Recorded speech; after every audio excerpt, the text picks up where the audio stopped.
ప్రభునందు ప్రియమైన దేవుని సంగమా, మనందరము దేవుని నామమును మహిమపరచడానికి కీర్తనల పుస్తకంలో నుండి 46వ కీర్తన, ప్రభువా నిన్ను ఆరాధింపను చేరితిమి ఉదయ శుభకాంతి ప్రభవింపగా అనే గీతము పాడొచ్చు.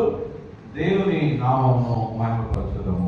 ప్రభువా నిన్ను ఆరాధింపను